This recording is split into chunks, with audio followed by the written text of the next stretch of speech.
Assalamualaikum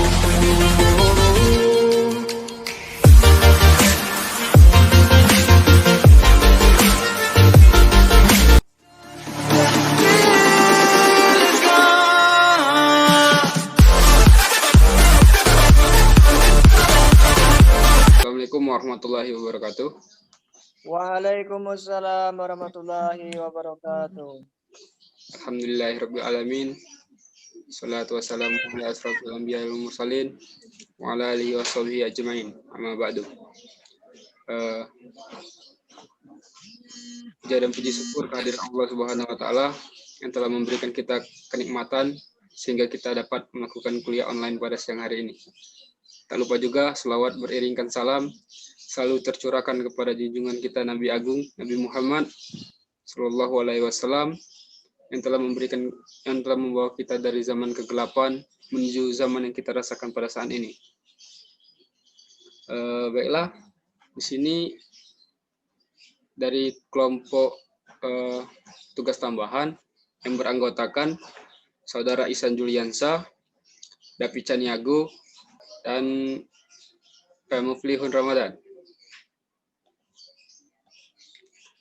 Adapun acara diskusi kita pada siang hari ini, yang pertama pembukaan, yang kedua pemaparan materi, yang ketiga sesi tanya jawab, dan yang terakhir penutup. Baiklah, kita buka diskusi pada siang hari ini dengan melafalkan lafal basmalah. Bismillahirrahmanirrahim. Bismillahirrahmanirrahim. Baiklah, selanjutnya kita masuk ke acara yang kedua, yaitu pemaparan materi dari para pemateri. Kepada pemateri pertama, saya persilakan. Baik, perkenalkan saya Ihsan Juliansa sebagai yang akan menyampaikan presentasi pada hari ini.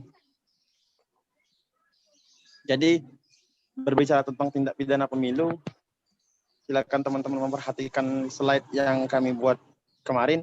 Bahwasanya tindak pidana pemilu itu secara yuridis diatur dalam Undang-Undang Nomor 8 Tahun 2012. Tindak pidana pemilu diklasifikasikan menjadi tindak pidana pelanggaran dan kejahatan. Tindak pidana diatur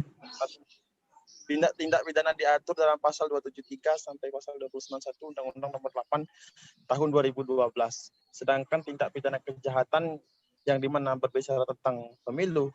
Jadi pemilu itu ada dua jenis, yaitu pelanggaran dan kejahatan. Nah, di mana kejahatan diatur dalam pasal 291 sampai dengan pasal 321. Mungkin itu saja moderator. Terima kasih. Oke, baiklah. Terima kasih kepada Saudara Ihsan. Selanjutnya saya persilakan kepada pemateri selanjutnya. Baiklah, di sini saya akan membacakan materi selanjutnya, yaitu pertanggungjawaban pidana dalam tindak pidana pemilu. Di sini secara garis besar Undang-Undang Nomor 8 Tahun 2012 membaginya berdasarkan yang pertama yaitu pelanggaran administrasi, yang kedua pelanggaran pidana pemilu, dan yang ketiga perselisihan hasil pemilu. Kemudian di sini ada slide selanjutnya, subjek hukum setiap orang. Maksud dari setiap orang adalah setiap orang adalah sebagai subjek hukum yang dapat mempertanggungjawabkan semua perbuatannya serta sehat jasmani dan rohani. Dalam ketentuan pidana Undang-Undang Nomor 8 Tahun 2012 yang tidak bisa dibandingkan dengan sanksi atas tindak pidana yang sama dalam bab 4 KUHP tentang kewajiban terhadap hal melakukan kewajiban negara dan hak kenegaraan. Mungkin itu saja materi dari saya. Selanjutnya akan dilanjutkan Mufli. Saya persilakan kepada pemateri selanjutnya. Nah, baiklah, bismillahirrahmanirrahim. Selanjutnya subjek hukum, badan hukum atau korporasi. Subjek hukum, badan hukum atau korporasi dalam tindak pidana pemilu yaitu A. Partai peserta pemilu, B. Lembaga survei atau lembaga perhitungan cepat. C. Perusahaan pencetak surat suara. Selanjutnya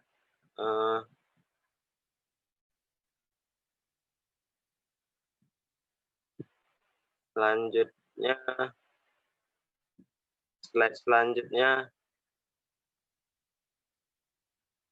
penyelesaian pelanggaran tindak pidana pemilu. Meski jenis pelanggaran bermacam-macam, tetapi penyelesaian yang diatur dalam Undang-Undang Nomor 8/2012 hanya mengenai pelanggaran pidana. Pelanggaran administrasi diatur lebih lanjut melalui Peraturan KPU Nomor 63 Tahun 2009 dan Undang-Undang Nomor 8 Tahun 2011 tentang Mahkamah Konstitusi.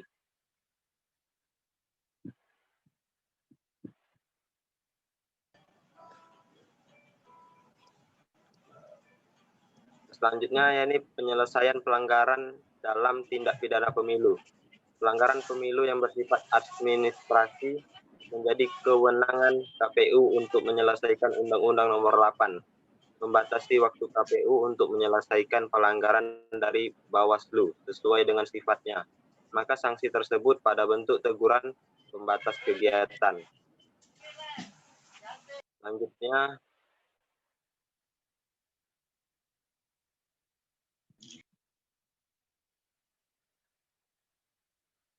ini penyelesaian pelanggaran pidana pemilu. Proses penyelesaian tindak pidana pemilu diawali dengan penyerahan berkas perkara oleh para penyidik kepolisian kepada penuntut umum. Kemudian dilanjutkan oleh pelimpahan berkas perkara ke pengadilan tinggi untuk diperiksa, diadili dan diputuskan paling lama 7 hari sejak pelimpahan berkas terhadap putusan pengadilan negeri. Dapat diajukan upaya hukum banding ke pengadilan tinggi sebagai upaya terakhir. Selanjutnya proses persidangan. Tindak lanjut dari penanganan dugaan pelanggaran pidana pemilu oleh kejaksaan adalah pengadilan dalam yurisdiksi peradilan umum. Hakim dalam pemeriksa, mengadili dan memutus perkara pidana pemilu menggunakan KUHP sebagai pedoman, kecuali yang diatur secara berbeda dalam Undang-Undang Nomor 8 Tahun 2012. Nah, mungkin ini saja, saya kembalikan ke moderator. Oke, baiklah. Itu saja pemaparan materi dari kelompok Muflihun.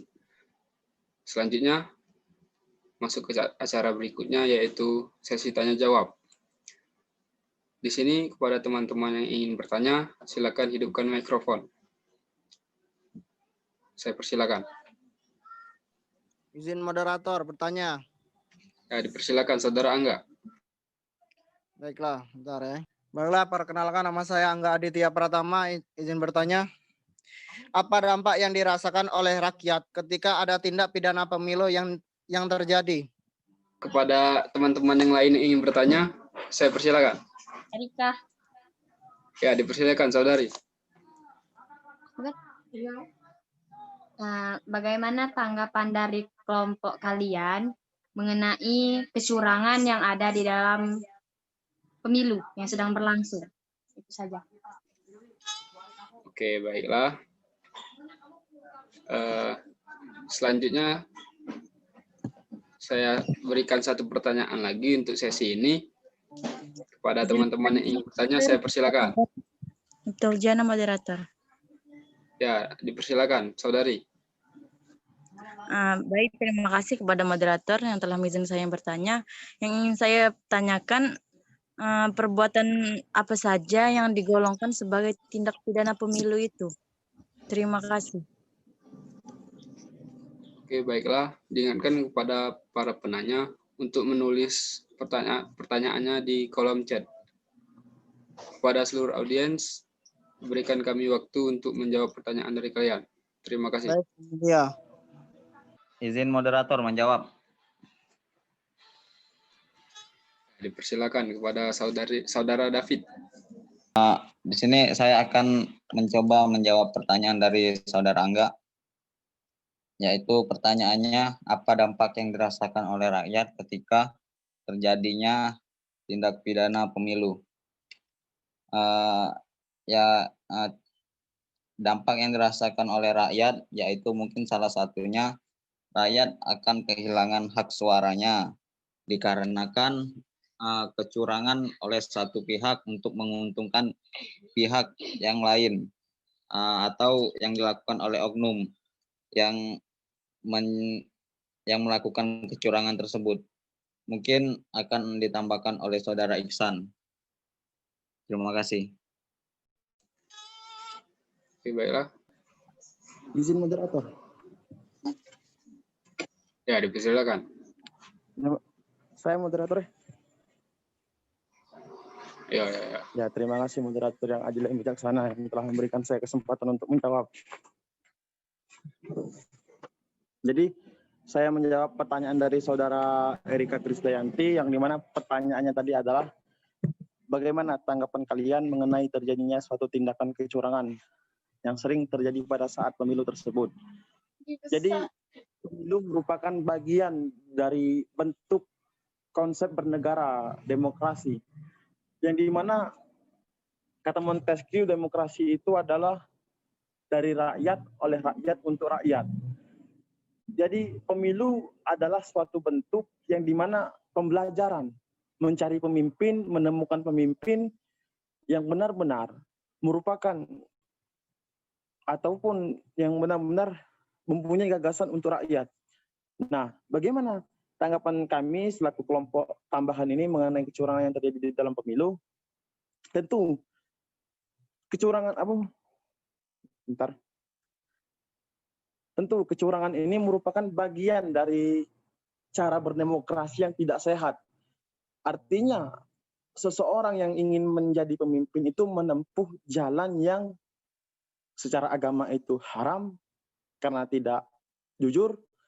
Nah, secara demokrasi itu merupakan bentuk pencideraan terhadap demokrasi.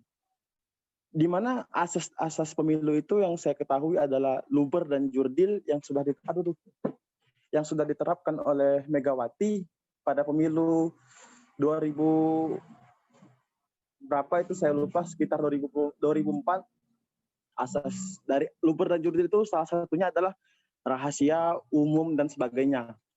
Nah, yang dimana asas ini bertujuan adalah menjadikan pemilu itu ajang untuk benar-benar adu gagasan, adu ide, adu pemikiran antar satu paslon dengan satu paslon.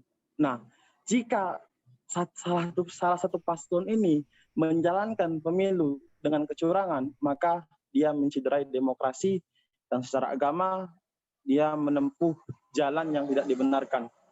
Mungkin itu saja moderator, terima kasih. Oke, baiklah, Saudara Ihsan tadi menjawab pertanyaan dari Saudari Erika. Bagaimana kepada Saudari Erika? Apakah sudah memahami jawaban dari Ihsan Juliansyah? Paham moderator, terima kasih. Oke, baiklah, kembali lagi kepada jawaban Saudara David tadi yang menjawab pertanyaan Angga. Saya tanyakan kepada Angga apakah ingin diulangkan kembali atau bagaimana? Ya moderator, diulang dari awal sampai akhir moderator. Oke, Lord. Silakan kepada Saudara David untuk menjelaskan kembali. Baiklah, kepada kepada Saudara Angga Aditya Pratama Sukawinatan, saya akan menjawab pertanyaan yang tadi, yaitu apa dampak yang dirasakan oleh rakyat ketika terjadinya tindak pidana pemilu. Di sini saya sedikit membaca, yaitu hal yang dapat dirasakan oleh rakyat ketika adanya tindak pemilu, yaitu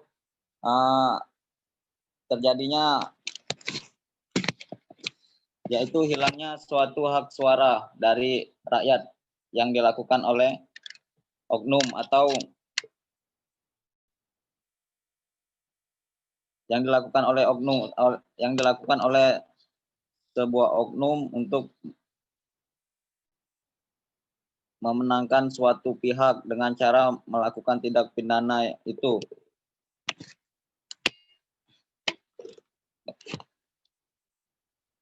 Mungkin sekian jawaban dari saya. Tadi Saudara Iksan yang ingin menambahkan.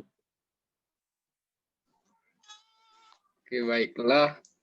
Bagaimana kepada Saudara Angga Aditya Pratama? Apakah sudah memahami jawaban dari Saudara David? Apakah ada contoh lebih spesifik gitu moderator agar yang rekan-rekan lain bisa mengerti apa yang dimaksudkan oleh Saudara David Caniago? Oke, terima yang mulia Angga. Bagaimana Saudara David? Di sini audiens ingin meminta beberapa contoh lagi. Izin moderator jawab yang Miftah. Oke, Halo. pertanyaan Saudara Angga tadi di pending dulu. Kita lanjut ke pertanyaan yang berikutnya ya, Saudara Angga. Baik, moderator. Oke, kepada Saudara Muflihun, saya persilakan. Ya, terima kasih kepada saudara moderator. Sebelumnya, saya minta maaf kamera tidak diaktifkan karena kendala sinyal. Iya. Pertanyaan dari saudara Mifta tadi, apa saja yang digolongkan sebagai tindak pidana dalam pemilu?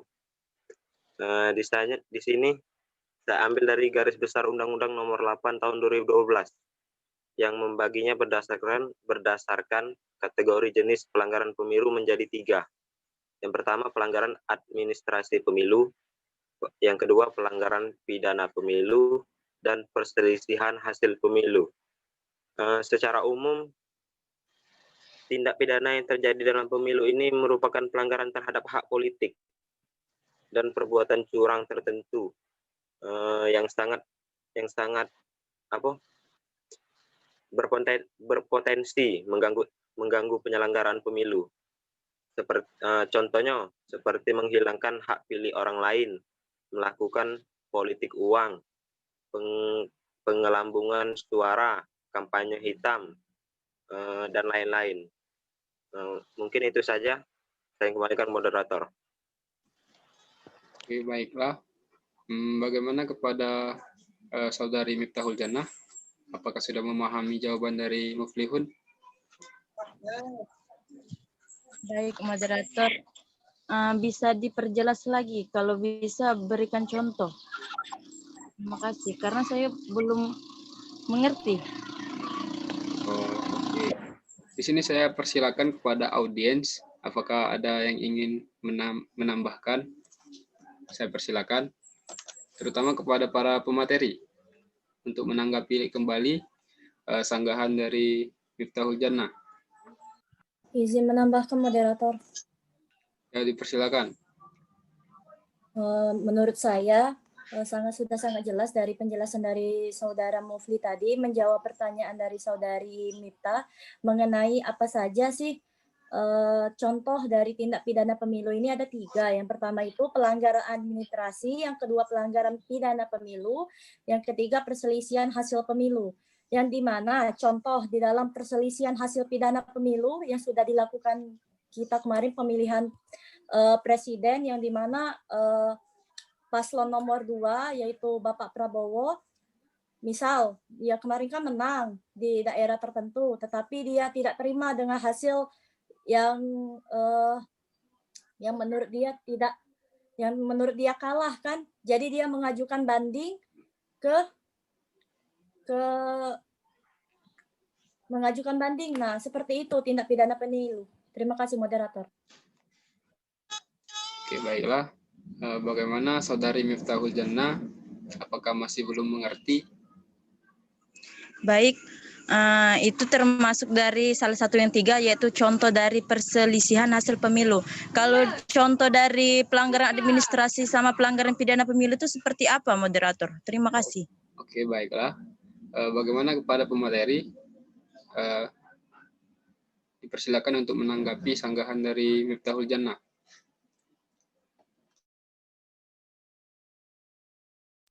Izin moderator.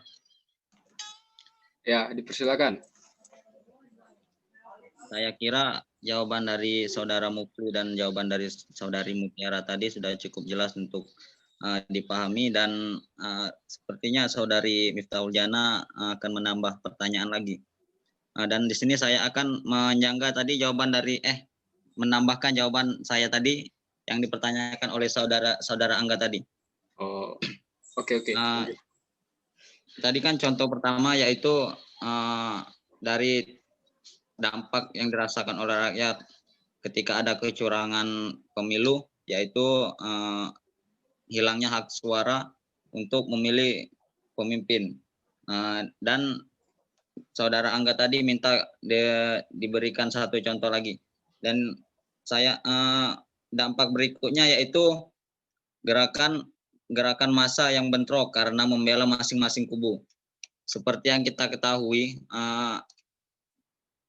dalam Pilpres 2019 kemarin kubu antara 01 dan antara 02 sering terjadinya bentrok baik dalam dunia nyata maupun dalam sosial media.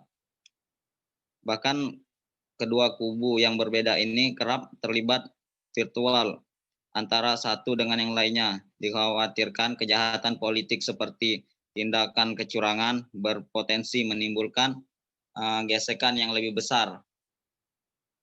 Alhasil pesta mungkin itu jawaban dari saya, moderator. Oke, baiklah. Saya tanyakan kepada Saudara Angga, apakah sudah mengerti atau paham? Baiklah, yang mulia moderator, saya rasa sudah cukup jelas penjelasan dari Saudara David. Terima kasih atas jawabannya. Kembalikan moderator. Terima kasih kepada Yang Mulia Angga yang sangat baik hati dan tidak sombong. Baiklah, tadi kan sanggahan dari Saudari Miftahul Jannah meminta kembali contoh-contoh dari perbuatan yang digolongkan sebagai tindak pidana.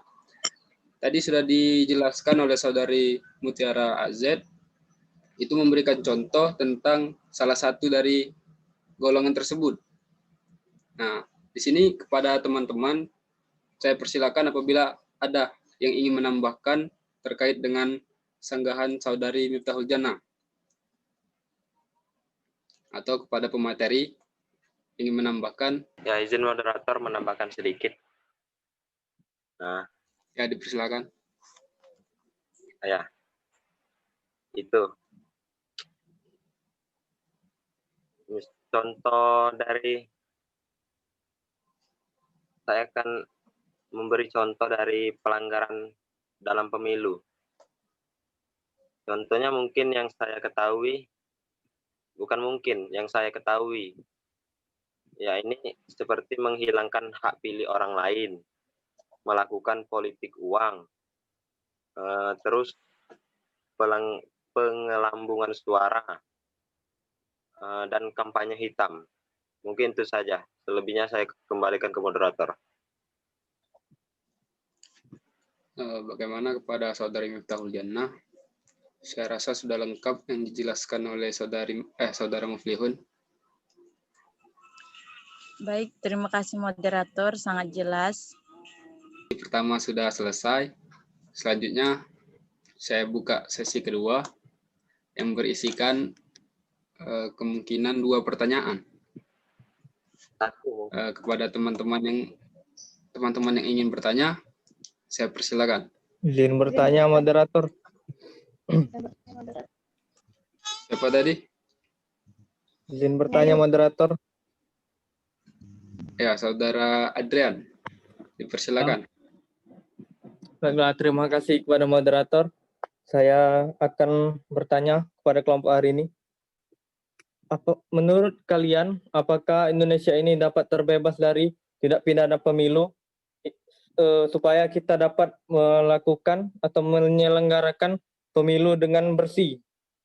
Dan bagaimana pula cara pencegahan agar tidak pemilu? Terima kasih. Oke, baiklah. Diingatkan kepada Saudara Adrian untuk menuliskan pertanyaannya di kolom chat. Oke, baiklah. Dipersilakan kembali kepada audiens yang ingin bertanya. Izin bertanya Saya berikan moderator. satu pertanyaan lagi. Izin bertanya moderator. Ya, dipersilakan saudari Nyanyu Nur Afifah. Baik, terima kasih kepada saudara moderator yang telah memberikan saya kesempatan untuk bertanya. Perkenalkan, nama saya Nyanyu Nur Afifah. Di sini saya ingin bertanya, bagaimana cara paling efektif menurut pendapat kelompok kalian dalam menanggulangi berbagai macam tindak pidana pemilu. Itu saja. Terima kasih. Diingatkan kembali kepada saudari Nyanyu untuk menulis pertanyaannya di kolom chat. Izin moderator menjawab pertanyaan dari saudari Nyayu. Ya, dipersilakan kepada saudara. Pertanyaan tadi yaitu bagaimana cara yang efektif menurut pendapat kami dalam menanggulangi tindak pidana pemilu. Menurut saya sebagai kelompok tambahan di sini, cara yang efektif untuk menangani kasus tindak pidana pemilu yaitu perbuatan yang diduga tindak pidana pemilu dan dinyatakan oleh Bawaslu dilaporkan ke Kepolisian Republik Indonesia maksimal 1 kali 24 jam sejak ditetapkan. Kemudian laporan dugaan tindak pidana pemilu yang dibuat itu secara tertulis dan membuat nama, alamat pelapor, pihak terlapor, waktu, dan tempat kejadian perkara. Kemudian Polri ditugaskan untuk menyidik dan lalu melimpahkan berkas perkara ke penuntut umum di pengadilan negeri. Kemudian tugas untuk pengadilan negeri yaitu memeriksa dan mengadili, memutus perkara tindak pidana pemilu menggunakan KUHP atau Kitab Undang-Undang Hukum Acara Pidana. Itu untuk ancaman bagi pelaku tindak pidana pemilu. Menurut saya mungkin dengan adanya ancaman tersebut, para pelaku oknum tindak pidana pemilu akan mungkin segan atau takut untuk melakukan tindak pidana pemilu itu. Cukup sekian jawaban dari saya, mungkin kembali ke moderator. Oke, baiklah. Bagaimana kepada saudari Nyanyu? Apakah sudah paham dengan jawaban dari saudara David?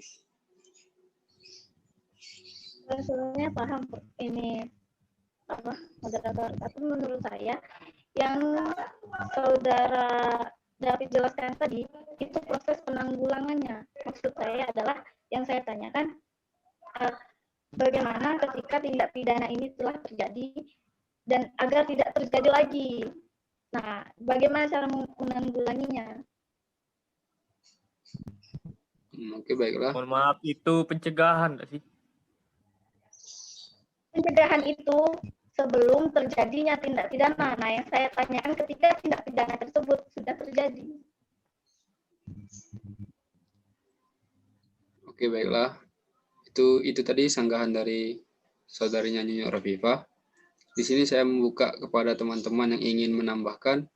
Saya persilakan. Terkhusus kepada pemateri. Ya, dipersilakan. Baik, terima kasih moderator yang ganteng yang sudah memberikan saya kesempatan untuk menjawab. Saya akan menjawab pertanyaan dari saudara Adrian Muhammad Prayogo. Yang dimana pertanyaannya adalah, apakah Indonesia ini dapat menyelenggarakan pemilu yang bersih, yang terbebas dari tindak pidana pemilu? Dan juga bagaimana cara untuk mencegah terjadinya tindak pidana bagaimana cara untuk mencegah terjadinya tindak pidana pemilu baik dari masyarakat maupun pemerintah. Jadi pertanyaan dari saudara Adrian ini saya jawab yang kedua dulu, nanti yang pertama itu seperti kesimpulan. Yang jawaban kedua itu bagaimana mencegah dari masyarakat dan juga dari pemerintah. Nah, pemerintah yang mengadakan wewenang pemilu ini adalah Lembaga Komisi Pemilihan Umum. Yang mengawasi pemilu adalah Banwaslu, Badan Pengawas Pemilu. Di bawah Banwaslu ada Panwaslu. Kita dari masyarakat terlebih dahulu mencegah tindak pidana pemilu ini salah satunya adalah dengan lagi-lagi membangun awareness, membangun kesadaran. Karena apa? Ya, ini kan masyarakat. Untuk untuk mencegah tindak pidana pemilu itu kita mulai dari diri sendiri. Nah, misalkan seperti ini, saya ambil contoh. Kita ingin golput nih, karena tidak ada paslon yang benar-benar sesuai dengan hati nurani kita. Oke, kita golput. Tapi kita golput jangan mengajak orang. Karena ketika kita mengajak orang, maka itu termasuk di dalam Undang-Undang Nomor 12 tahun 2012 tadi untuk mempengaruhi orang agar golput. Dan juga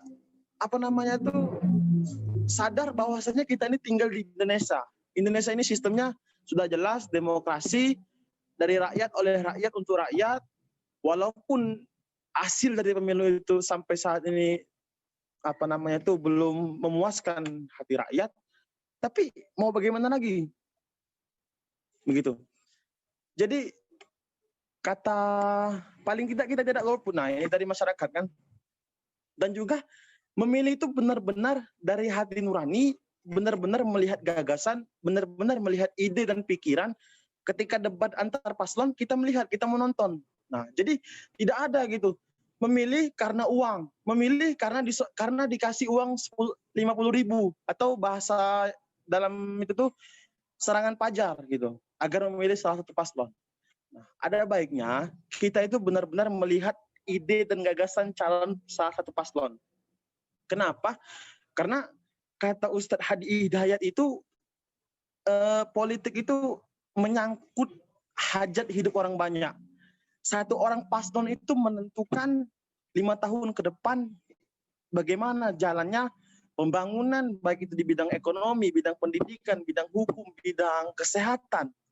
Artinya kalau kita benar-benar melihat orang yang kita benar-benar melihat gagasan, ide dan pikiran orang yang akan kita pilih, kita akan tidak golput dan tidak akan menerima uang yang seperti tadi serangan pajar. Nah, lalu di dalam pemerintah bagaimana mencegahnya? Jadi ya seperti tadi, menyelenggarakan pemilu ini adalah berada di wewenang Komisi Pemilihan Umum. KPU yang mengawasi pemilu adalah Banwaslu. Bawah dari Banwaslu, setiap per TPS itu Panwaslu, Panitia Pengawas Pemilu. Nah, artinya secara sistem, secara teori, kita ini sudah ada loh. Ibaratnya tuh sudah ada sistem yang mencegah tindak pidana pemilu. Nah, tinggal bagaimana lembaga KPU, Banwaslu ini benar-benar menjaga profesionalitasnya, menjaga integritas lembaganya. Karena tidak menutup kemungkinan KPU, Banwaslu itu ada tekanan ada tekanan politik seperti dari calon petahana. Petahana kan artinya dia maju lagi untuk mencalonkan diri kedua periode. Nah, artinya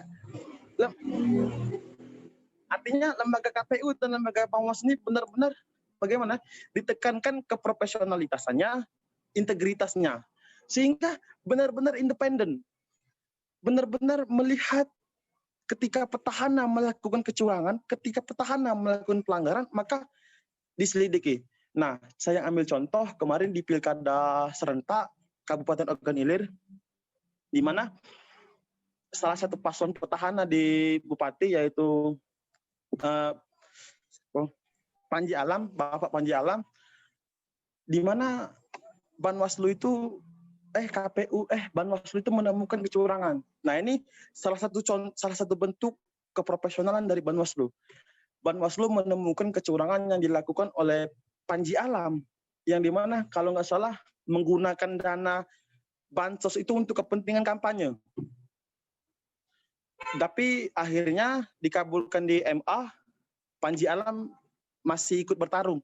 Tapi endingnya Panji Alam kalah oleh siapa? Oleh Opi kan. Jadi di situ menurut saya yang perlu dari pemerintah, menjaga integritas, menjaga profesionalitas. Lalu pertanyaan pertama tadi adalah menurut saya kesimpulan. Yang dimana pertanyaannya tadi adalah apakah Indonesia ini dapat menyelenggarakan pemilu yang bersih, yang terbebas dari tindak pidana pemilu? Ketika kita berbicara tentang terbebas dari tindak pidana pemilu, tidak maka jawabannya tidak. Karena secara secara filosofis itu setiap kejadian, setiap hal itu tentu tidak terluput dari kekurangan. 99% itu milik manusia. 1% kebenaran, sisanya itu adalah milik Allah. Jadi tidak ada hal yang memang benar-benar terbebas termasuk dalam tindak pidana pemilu ini. Yang ada adalah mengurangi tindak pidana pemilu ini di dalam penyelenggaraan pemilu. Kalau terbebas menurut saya mustahil. Indonesia ini sangat luas, berbagai partai politik, berbagai golongan. Jadi menurut saya kalau terbebas dari tindak pidana pemilu itu merupakan hal yang tidak mungkin. Namun hal yang bisa terjadi adalah mengurangi tindak pidana pemilu. Mungkin itu saja moderator. Oke, baiklah jawaban yang sangat menggebu-gebu dari Saudara Ihsan. Bagaimana kepada Saudara Adrian? Apakah sudah paham? Baiklah, terima kasih kepada Saudara Ihsan dan Saudara moderator. Saya rasa sudah sangat jelas. Terima kasih. Oke, baiklah. Terkait dengan sanggahan dari Saudari Nyanyu tadi, saya rasa Saudara Ihsan tadi sudah secara tidak langsung menjelaskan. Jadi cara yang paling efektif untuk menanggulangi tindak pidana pemilu dengan cara meningkatkan awareness yang ada di masyarakat. Seperti itu. Bagaimana Nyanyu? Apakah itu saja moderator? Kalau dari saya itu saja. Mungkin dari teman-teman apakah ada yang ingin menambahkan?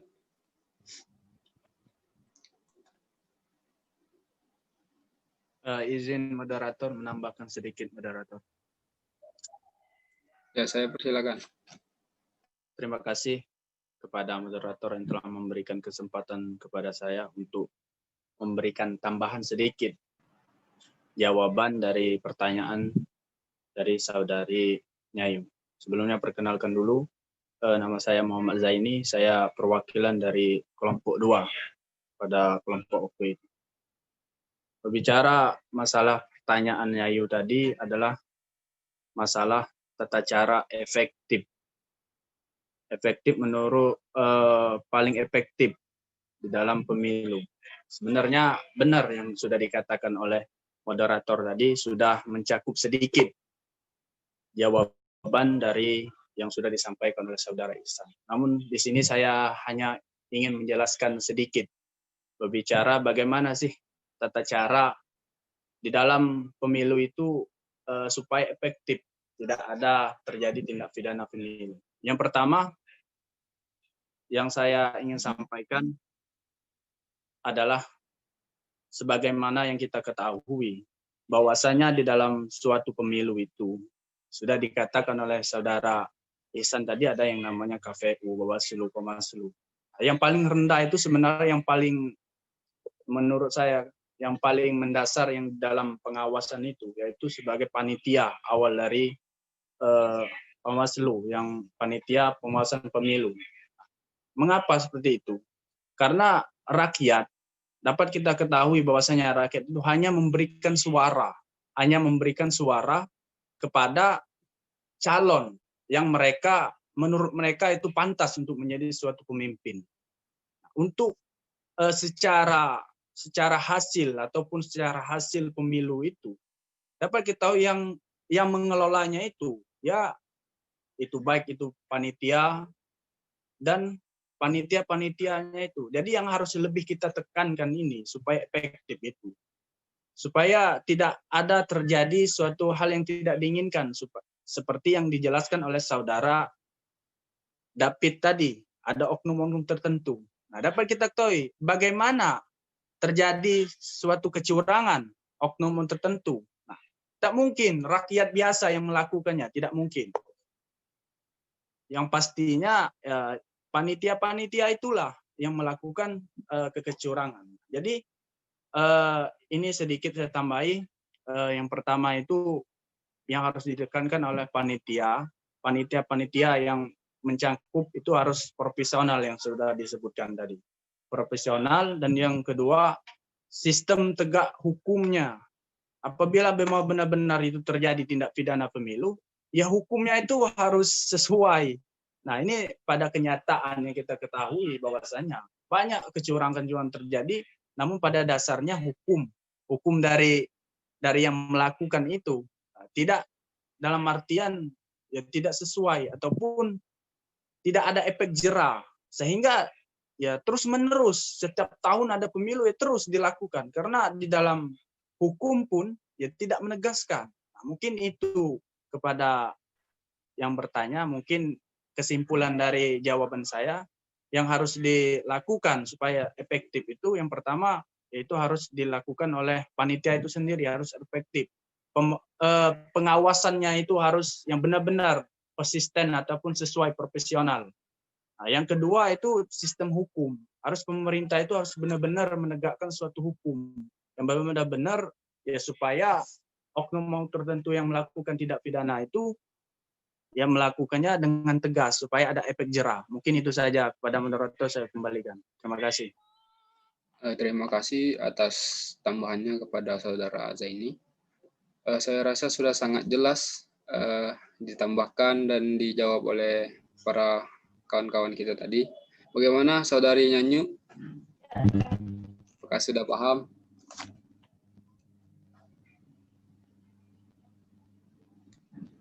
Bagaimana saudara? Saudari?